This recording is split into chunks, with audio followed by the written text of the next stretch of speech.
What's up, y'all? It's your girl Sakina, and I'm back with another review. This is my review for the Real Housewives of Atlanta. This is season 16, episode 11. Be sure to check us out tomorrow night or tonight. Tonight for the Whether You Like It or Not panel, hosted by Really B TV. I think Really B is hosting it, y'all. I'm doing this on a Sunday night, which is a total rarity. But I decided to do it tonight because I plan on getting some dental work done tomorrow, okay? I have a cracked tooth and the nerve is nerving. And at this point, I've hit a breaking point and I want this motherfucker out my mouth. Do you hear me? So, because I don't know how tomorrow is going to go, I decided to film today, just in case. So I'll, just in case I won't be able to film tomorrow if they actually do extract the tooth. Mind y'all, I do not have any dental insurance right now, so I have no idea how this is gonna go. I feel like this is the worst timing because really I have two teeth that are cracked.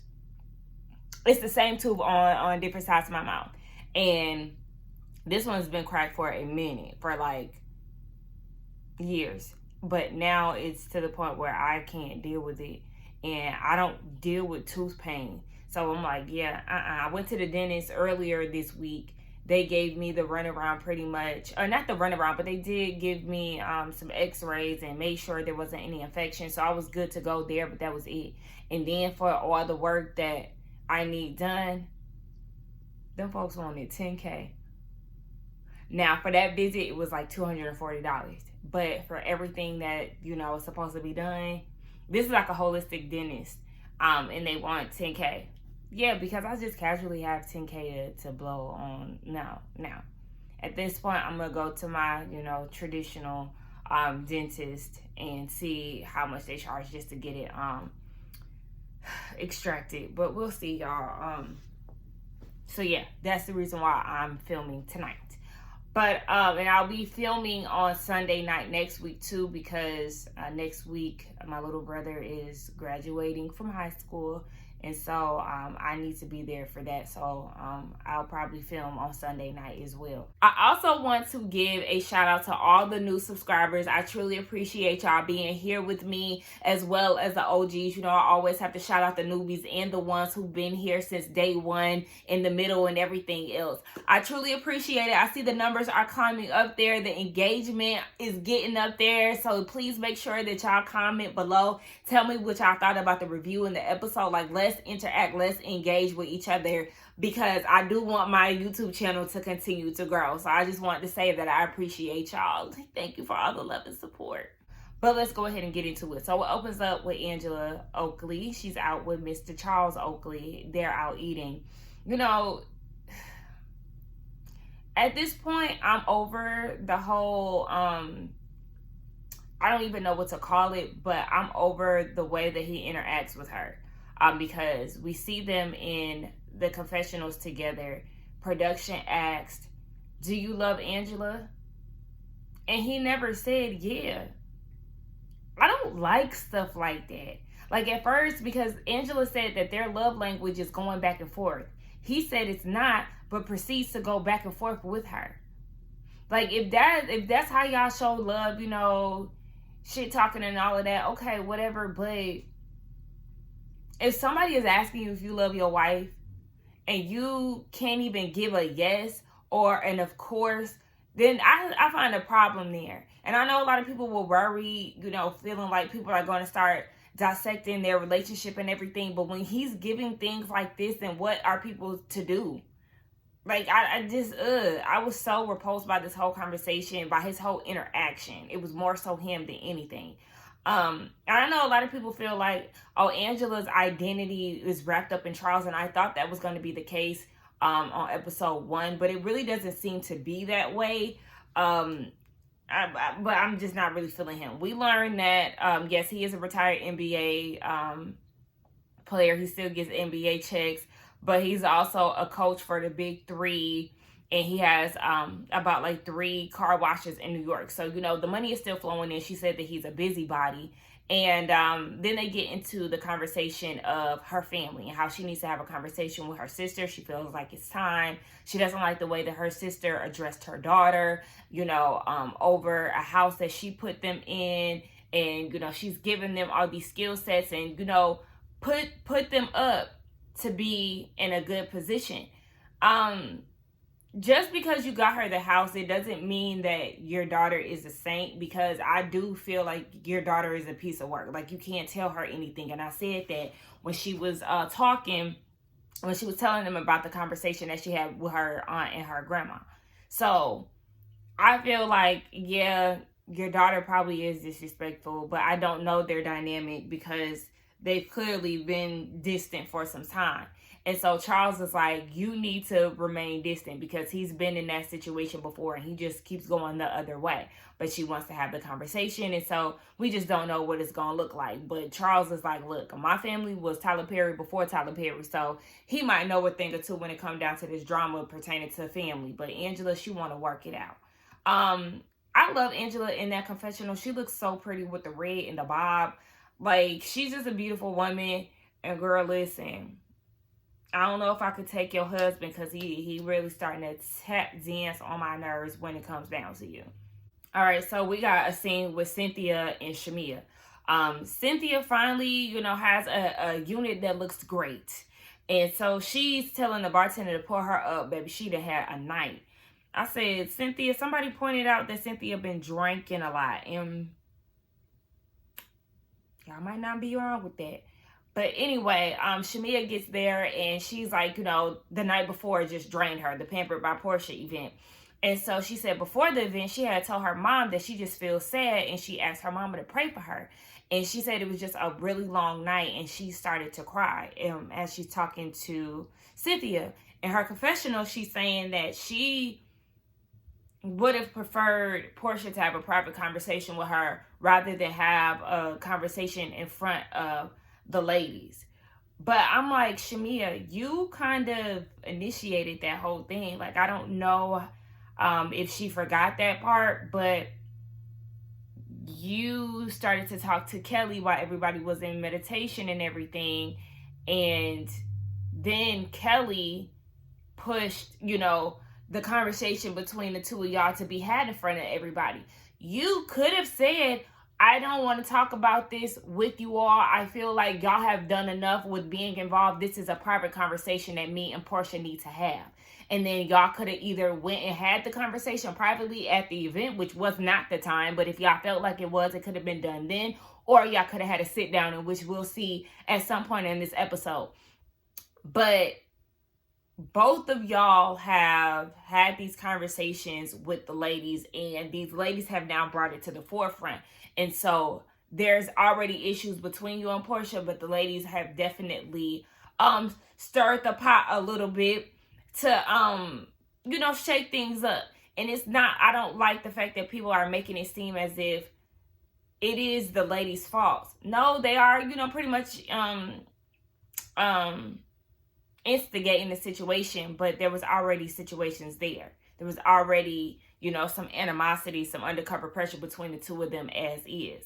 Because, Shamia done came into the show saying that she felt like Porsha didn't want her to be on the platform and all these things. So clearly there has been, whether it's been cleared up or not, like I said, we know that Candy is the reason why Shamia is on the show. So I need Shamia to also just take ownership in her side of it, because it's not 100% Porsha. Yeah, I know. But just to be truthful, like, Shamia really set the tone for the Pampered by Porsha event. And so now Shamia just feels like the ladies have so much input. And she was like, I never talked to them about Porsha. It's more so them like saying things to me like, are you sure that's your friend? And yeah, I agree with that. They even showed the flashbacks. But however, I do still believe that when Angela, Drew, and Shamia went out, Shamia said, she did have some issues with Porsha not being there for her wedding and all those things. I do feel like that's what Shamia said. It may have been, just a moment where she truly felt safe with them, or, she just wanted to be candid about the whole situation. It could have been one of those things. I don't deem her as a bad friend for that, because you know, history shows that she has been a really good friend to Porsha.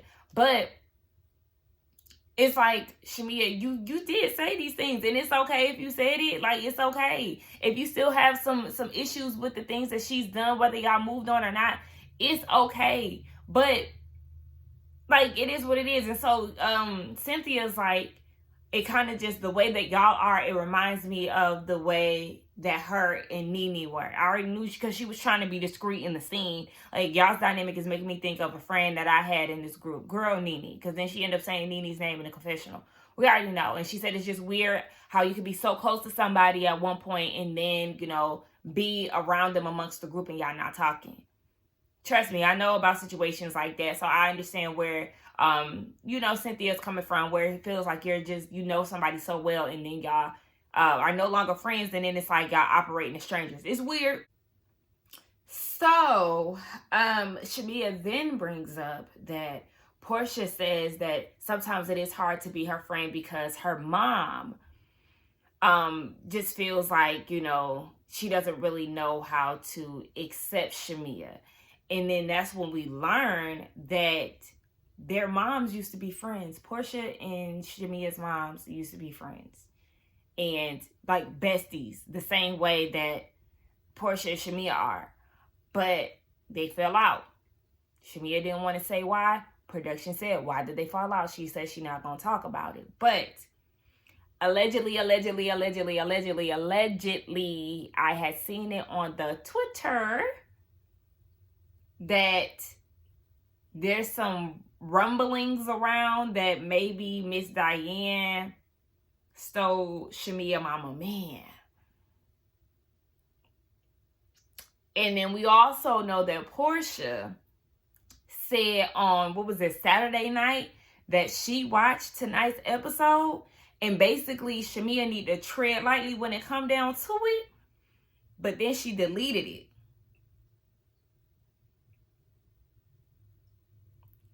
And you know what? I'm not even going to hold you.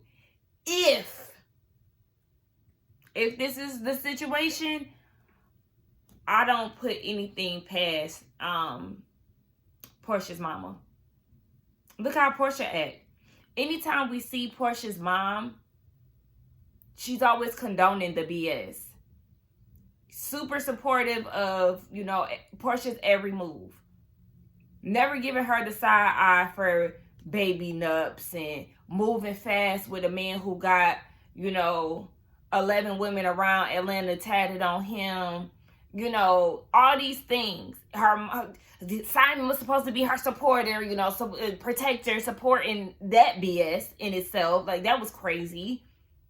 We know she is Porsha's number one cheerleader, as she's supposed to, because that's her mama. But we don't really see too much of her mama going against some of Porsha's ways. And it's given, again, learned behaviors.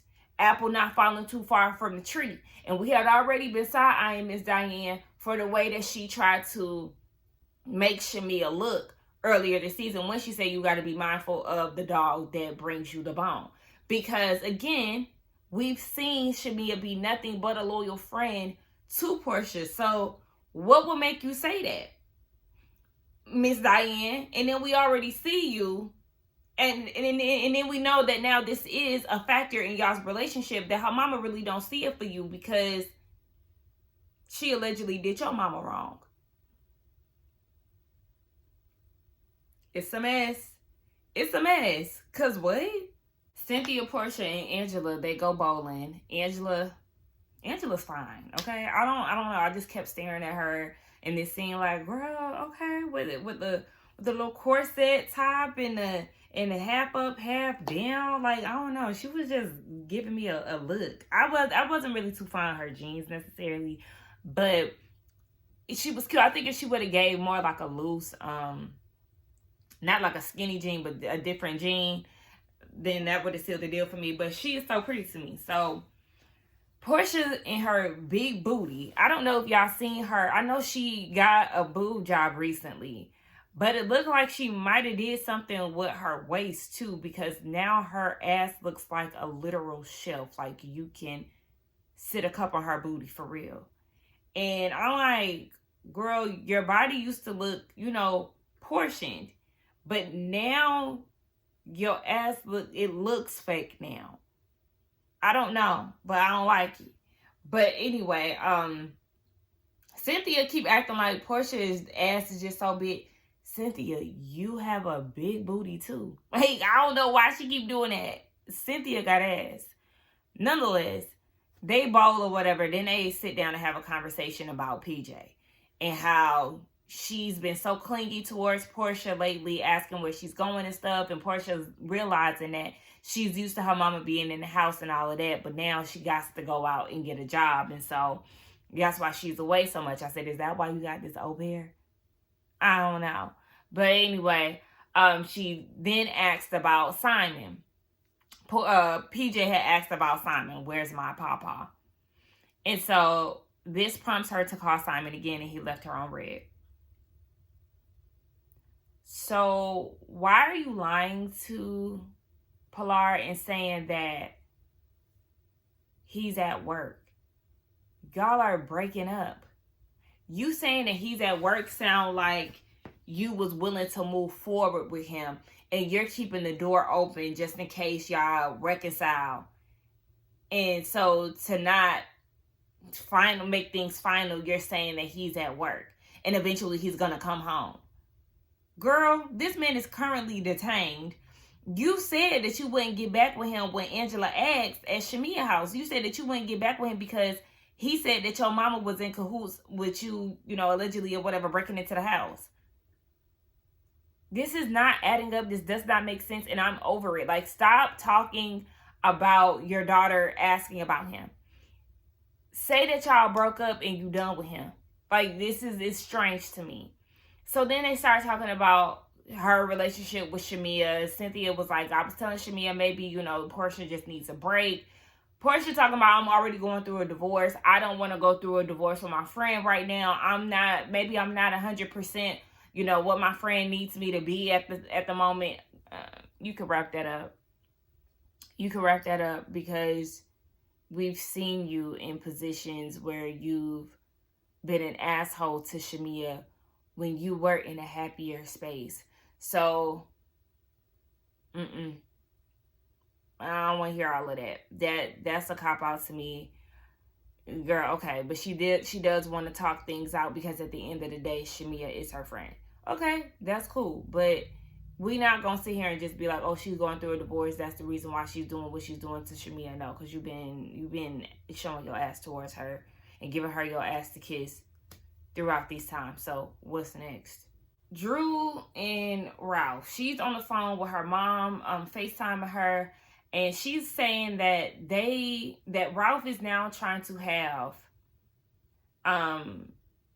is it her lawyer? Hold on. Yeah, so Ralph is trying to get Tanya, her attorney, off of the case, because I guess he wants 40% of Drew Sidora LLC, and he also wants ownership of her new entity that she's created.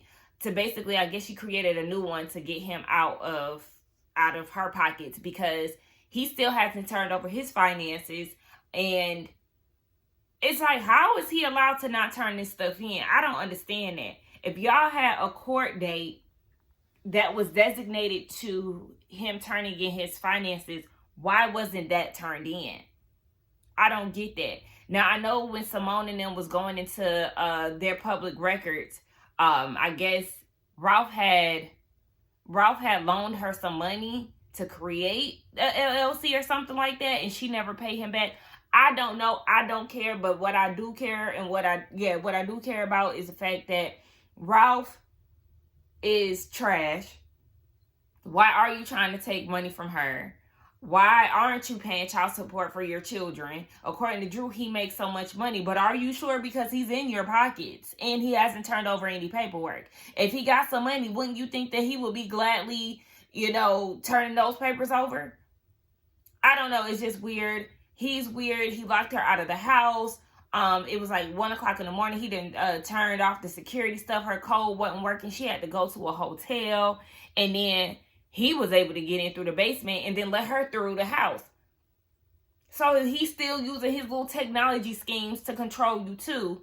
Girl, And her mama was pissed. She was like, we're here in Chicago basically helping you out with your kids. Meanwhile, this nigga is in the basement doing whatever. I guess talking through a fucking microphone trying to make podcasts and shit like that. But you ain't taking care of your kids and they upstairs? I don't care if he paying all the bills or not. It take two to make them babies, nigga. Get to paying up. It's just... Then Drew talking about say a prayer for me and my enemies. You do not have to say a prayer for your enemies. You don't. You don't.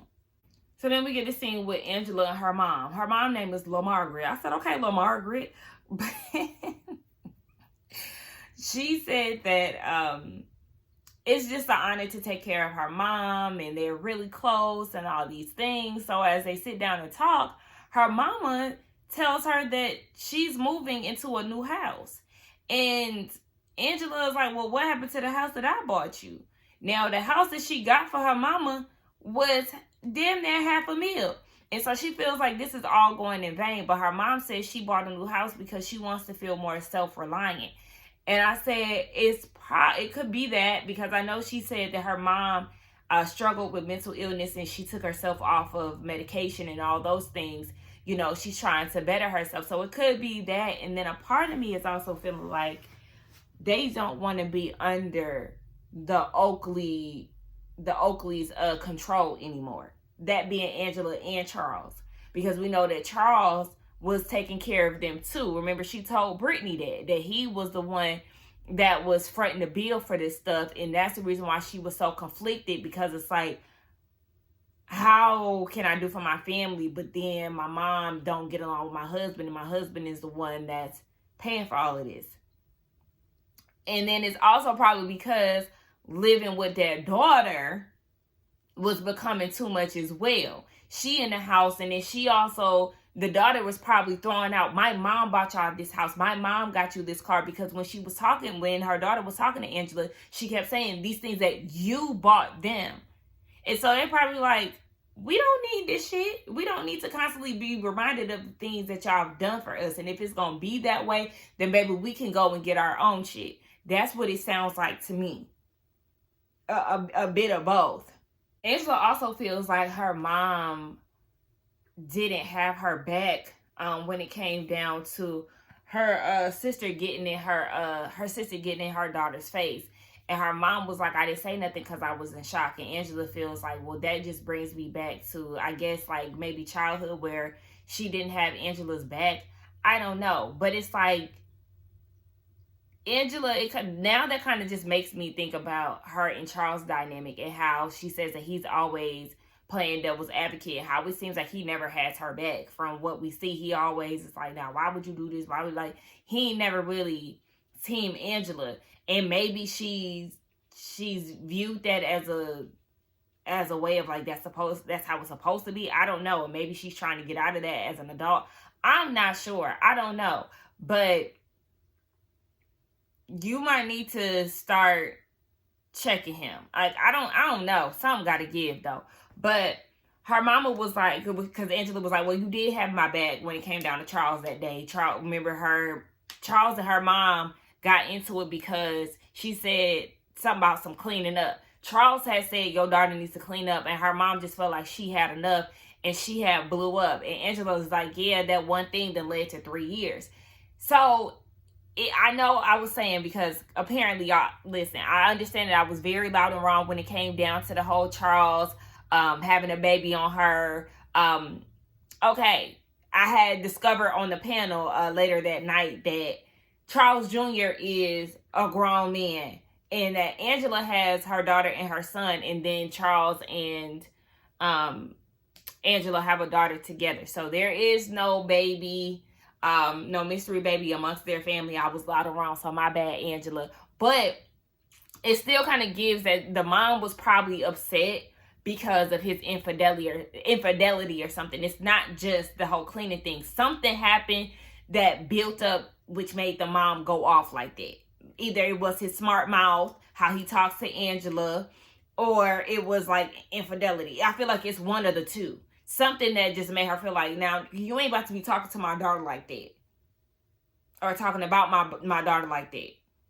It's one of the two. But yeah, she said that the mom said she wants to write him a letter to, you know, say that she loves him, even though they about the same age. All right. Baby, Chloe in her driving is throwing Kelly off. And I understand because, girl, how many times was she almost about to hit the curb and the cars and everything? Girl, no. Shout out to Chloe. I think her birthday was actually today, if I'm not mistaken, because I follow Kelly.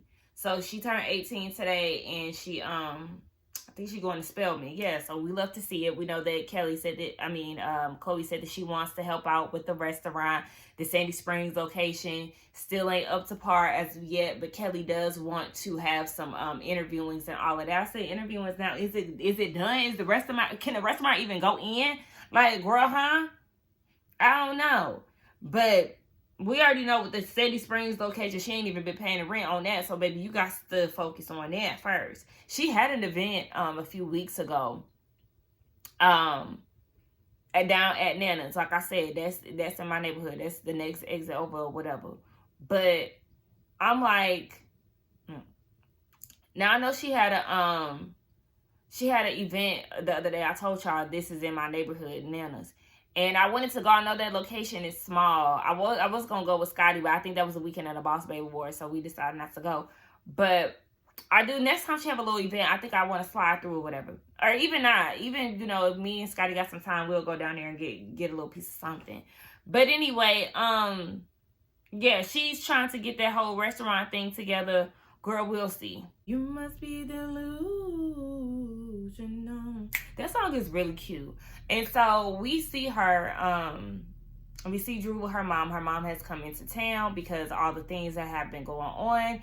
And so they're talking about, you know, the whole Ralph situation.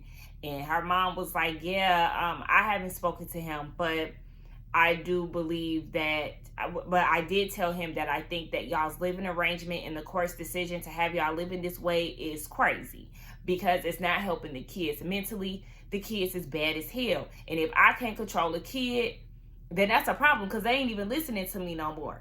And Drew was like, what? I didn't even know that. And this is where you lose me, Drew, because these your kids. You should know their patterns and behaviors in and out, like the back of your hand. So when your mom is telling you that your kids are out of control and you're now acting like, oh my gosh, this is too much. Wait a minute. I'm crying now. I have to walk away and collect myself. You didn't know that your kids' behaviors were changing? We peeped that, or we could sense that when that little girl was giving you a hard time when you was giving her a countdown because you wanted to do her hair and she was telling you no. Drew's mama says she spends the whole day yelling at them because they being hard-headed. You didn't pick up on that? The daddy is downstairs in the basement. He can't come upstairs unless you're out of the house. You leave every other weekend. This is crazy. And at this point, Drew, this is when you need to make the executive decision to move the hell out of there. Because why is this even that? Like I said, you can find you a nice little townhouse or whatever, and you and your kids can be put up. Girl, going through all of this with Rob just don't make no sense. And then we can visually see that things are not up to par because when she was talking about her kids at her confessional, they were showing like, you know, footage of the kids. Her oldest son, Josiah, is in a room. His bed not made. It's like off the sheets. And then we see the little girl, and she's in a room where the mattress, I think the mattress was like against the wall or something. Whatever it was, we seen like the boards for the bed, and it was hella shit under there. So it's like hella, like, what is going on? Then the other son, the middle child, she like say grace, and he like, God, he don't even want to say grace. Like, girl, what's going on? Y'all need to get some type of order because it is giving all over the place. And girl, you need to, why do you still have a chef? Can you cook? Like, they keep a chef on payroll. Like, who paying for that? You or Ralph? Anyway, Drew, get it together. All right, so we get down to Shamia and Porsha having this conversation. Porsha parked in a handicap What's wrong with your legs? I don't understand that. Honestly, I don't like when able-bodied people that park in handicap. I don't like that. Like, I have friends who do that, and I'm like, you can walk. There's a person, especially in like a restaurant where the handicap is limited. Why you can park over to the next. Just because you have a handicap, that does not mean that you have to use it. Especially when you're not wheelchair bound, you're not walking with a cane. Like,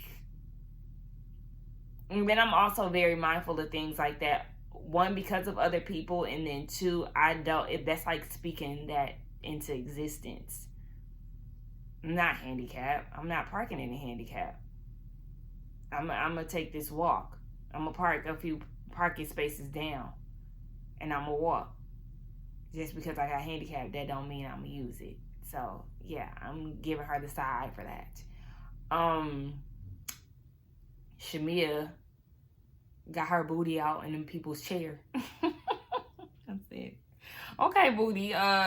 Anyway, start to talk, and Shamia starts off by apologizing for not expressing her feelings over the years. I took notes. She also feels like she does mask certain situations that bother her, and that's because she handles the relationship with care.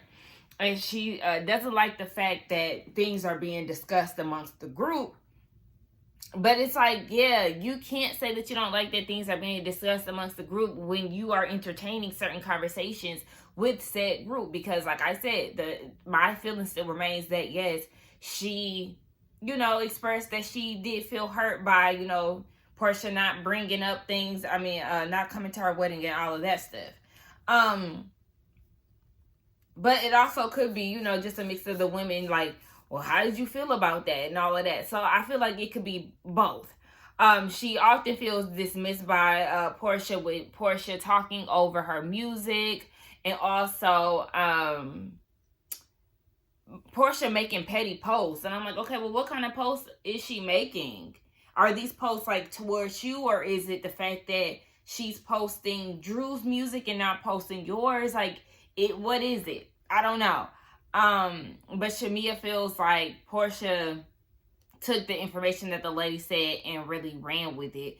And she feels like the women say things about Porsha that Shamia checks. Like, we've seen that with the whole scene between her, Britt, and Kelly, and the why did she take her husband, that lady's husband, and all of that. Shamia was defending her friend, even though we know that Porsha be on BS. Shamia definitely always stands 10 toes down for her. And it's cold, y'all. I gotta turn on my heater. I was trying to do it without it, but I done got cold. Shamia is there to salvage the friendship. And Porsha's like, salvage it? Like, what's going on? Like, are we wrapping this up, girl? Please tell me. Shamia feels dismissed by this, and she's like, I don't really like how you doing me. Your nonverbal communication is saying a lot. You sighing and all these things. And Porsha did, take a deep breath at one point. And Shamia was like, I'm sorry, am I boring you? Like, what's going on? And Porsha was just saying that it was an uncomfortable situation. But Shamia really ain't feeling like, the energy that Porsha is giving off. And so Shamia brings up the fact that Porsha tells Shamia that Miss Diane says things like, don't trust her. The apple doesn't fall too far from the tree. And that's the reason why Porsha gets a little distant at times. And Porsha was like, well, I'm not saying those things, but your mom is saying that. And if this is supposed to be a friend since elementary, why would your mom say something like that? Especially, again, when we know that Shamia is loyal to you. Like, what is the point? What is the reason? What are you telling your mom? What are you telling your mom? Because a lot of times people form opinions based off of what someone else said. They may not have experienced that. But it's like, oh, well, you keep telling me that she's doing this, and that. Well, it sounds like to me that you can't trust her. So like, what are you saying to your mom for her to believe that you should not trust Shamia? I'm confused by that, and I think it's very I don't know. I'm just thrown off by the fact that Porsha is even telling her this. And because it's like, what do you want Shamia to do with that information? How do you expect her to feel? Because then it's like, you feeling some type of way. And then it's like, I don't even understand why Porsha even posted what she posted on Instagram about, like, basically treading light with Miss Diane. Because, again, Shamia is still covering and protecting you, because she's not sharing whatever the hell is going on this platform when it comes down to your mama and y'all's relationship. But this is also something that she's coming to you about. So it's like, if y'all already had this conversation when y'all sat down, I understand it's not to the degree in which, Shamia spoke to Cynthia. But regardless of whatever, y'all still talked about the mom. So I don't really understand why she went and posted that when you already know your mom is like a point of contention when it comes down to it. But anyway, Shamia really wants their friendship to be what it is off camera. She wants it to reflect the same on camera. And Porsha made a comment saying, well, they will have to pay me more for that. And at that point, Shamia's like, well, we know that, things have shifted since she's gotten on the show. Because this is essentially Porsha's territory. And Shamia was, in a friend of capacity, but now it's like they both share the same amount of spotlight. And that could be different. Like, I understand that. I understand why Porsha would kind of be, it could be a little strange. Well, I can't even say that. Like, because I was trying to see where Porsha was coming from. Because you know how you have, like, different friends for things and, like, stuff like that. And then it's like, you come together, I don't know. It's like, you have different friends for different things. You don't really blend circles and stuff. Like, I can get that. However, the only reason why I can't really say that 100% in this situation is because Shamia has been a friend of the show, or in a friend capacity, for so long. And it's like, y'all already been, sharing this platform to a degree. Shamia was going on trips with y'all and stuff. Like, she was with y'all. So to me, it's like, I can't really give you too much Porsha with that, because yeah, she's already been a part of the show. It's just to a different point now. And it could be one of those things where now Porsha, even though Porsha did put Shamia's name in there, as a reason to join the cast, as a person to join the cast, it could have just been one of those things where it's like, she's doing that so she won't hear Shamia's mouth, or so she won't look like a bad person. But in our reality, she doesn't want her there. But I thought that was extremely wild for her to say they'll have to pay me more for that, because that is like that's a jab. Like, whoa, hold on, like, that's how you really feel. So Porsha said they haven't really spoken since the cameras went up. And I know that Portia's trying to keep this calm, cool, collected persona going on, but I feel like it's all an act. You are here to get down to the nitty gritty with your best friend. This is the time for y'all to have a conversation. Instead of Porsha trying to act all cool as a cucumber. And Shamia, why are you doing this? Why are you saying that? Why are you talking to me like this? Because you're not used to her addressing you in a specific manner. And also, I feel like you're using this, I don't have enough energy to go back and forth with you BS to not hold your, to be able to, get away from holding yourself accountable or being held accountable for your actions. Because now, all of a sudden, she wants to cry. And Shamia, don't do this. This is just too much. Girl, shut the fuck up. Porsha comes back, and she gets up and goes to the bathroom. And she comes back and says, you want to get our food to go? Shamia was like, oh, okay. Because they were in the middle of having a conversation prior to her getting up. And Shamia was like, oh, I wasn't aware that you were done eating and talking. Porsha said she wasn't saying anything. She wasn't saying anything? What? Y'all were having a full conversation. See, this is the reason why she feels dismissed, because she's having a whole conversation with you. You decided to get up. You come back because you wasn't crying. I'm not convinced that she was crying in the bathroom. Again, that was just a way for her to get out of the conversation. And so Shamia is, again, trying to pour her heart out to her. And Porsha is fidgeting with fucking silverware and all of this. Look, you gotta take it for what it is at this point. You do. And Shamia has to take it for what it is at this point. Because it just seems like Shamia is trying and she's being communicative, and Porsha is not really saying much of anything. And she's like, I don't want to break up with you. This shit is kind of like hitting home, to be honest. I just don't feel like talking about this shit, like my personal life. But like, yeah. Anyway, Porsha's like, I don't want to break up with you, Shamia. It's like, what can I do? Shamia's like, if I'm pouring my heart out to you, she doesn't want to feel dismissed. And so they end up hugging it out and all of that. But we know that there's still distance between the two of them present day. And it's like, I don't know. Porsha just... like I said, if there was ever a time for her to say how she felt about a situation, it's then and now. Like, I can't stand having a conversation with somebody and still feeling like it was like things were unresolved. Like, okay, well, I understand sometimes you do need, a follow-up conversation. That's fine, but it just seems like Porsha is probably gonna go to her mom and Lauren and say whatever that she should have said to Shamia, because we've already seen her do that with the Nashville situation. The conversation that she had with Cynthia could have easily been spoken. She could have said that to Drew, to Angela, to whoever she was, having the issue with. But she didn't. Like, when it's time to talk, you don't want to talk. So it's like, I see that I could just see her still having undercover pressure towards Shamia. But, that was the end of it, y'all. That was actually kind of exhausting to watch. But let's get down in the comments and talk. Y'all, don't forget to like, comment, subscribe to my channel. Again, be sure to watch us tomorrow night on the Whether You Like It or Not panel, hosted by Really BTV at 8:30 Eastern Standard Time. And I will see y'all in the next one. Bye.